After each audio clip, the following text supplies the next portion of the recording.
Hi అండి అందరికీ. ఈరోజు తోటలోకి లేట్గా అయితే వెళ్తున్నా. ఈరోజు మా తోట మొత్తం చూపిస్తాను రండి. ఒక చేతితో మంచినీళ్ళ బాటిల్, మరో చేతిలో కత్తితో పాటు కోళ్ళ కోసం కోళ్ళ మేతనైతే తీసుకెళ్తున్నా. మా తోట ఆరంభంలోనే సిగ్గాకులు చాలా ఉన్నాయి. వాటితో కాసేపు ఆడి వెళ్తున్నా. చూశారు కదా, ముట్టుకుంటుంటేనే ముడిచిపోతున్నాయి. ఇవి మా తోట ఒకవైపు మాత్రమే.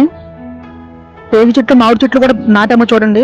ఇప్పుడు నేను మా శ్రీగంధ చెట్లులోకి తీసుకెళ్తాను రండి. మీకు షార్ట్ వీడియోలు చూపించాను కదా, ఇవేనండి మా శ్రీగంధం మొక్కలు. ఇవన్నీ కూడా గంధం మొక్కలు.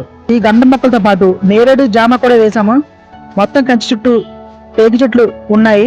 ఇవన్నీ కూడా నాటి 1 సంవత్సరం మాత్రమే అయింది. చూడండి, కొన్ని మొక్కలు కోతులు విరిచేశాయి. ఈ రోజు నా పని కూడా ఈ మొక్కలు మాత్రం శుభ్రం చేయడమే.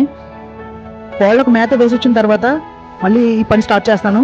మా తోట రెండో వైపు చూద్దాం రండి. ఓకే, ఈ పక్కన మా మకం ఉంది, అక్కడికి వెళ్దాం రండి. ఇదేనండి మా మకం, కనిపిస్తుంది కదా. కత్తి, నీళ్ళ బాట్లు బడ్డీపై పెట్టి, ఇవి మా పెద్ద జీవన మొక్కలు.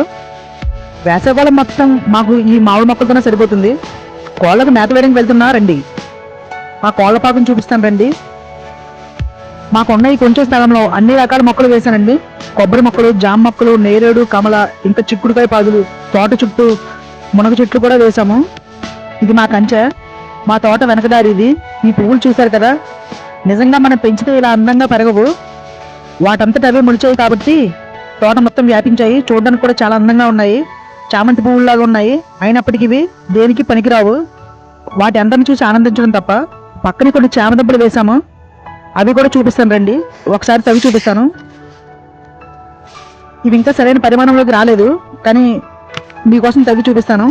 మా ప్రాంతంలో ఒక తోటలో ఇలానే ఇంటికి సరిపడా అన్ని రకాల కూరగాయలను కూడా పండిస్తూ ఉంటాము. చాలా గట్టిగా ఉన్నాయి. చూశారు కదా, ఇవి ఇంకా పెద్దగా అవ్వలేదు.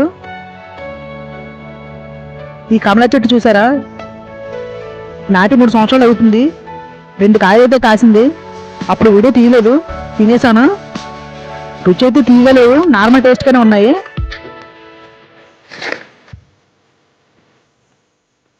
సరే, ఇంక కోళ్ళకు మేత వేద్దాం రండి.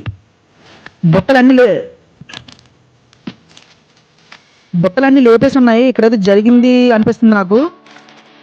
తలుపు తీసేసి ఉంది, మెస్ కింద పడిపోయింది. ఇంకో కరెంట్ బోర్డు కూడా వేలాడుతూ ఉంది. అస్సలు ఊహించలేదండి ఇలా జరుగుతుందని. ఎంతో ప్రేమగా కష్టపడి పెంచుకుంటున్న కోళ్ళు మొత్తం ఏవో చంపి తినేసాయి. లోపల మొత్తం కోడి వెంట్రుకలతోనే నిండిపోయి ఉంది. ఈ 2 కోళ్ళు మాత్రమే కనిపిస్తున్నాయి. ఎక్కడికక్కడ కోళ్ళు మొత్తం చనిపోయి ఉన్నాయి. వీడియో అయితే తీస్తున్నా కానీ చాలా బాధగా ఉందండి. ఫస్ట్ వీడియో కదా అని ఎంతో ఆనందంగా తోటలోకి అడుగు పెట్టాను, కానీ ఇలా జరుగుతుంది అనుకోలేదు.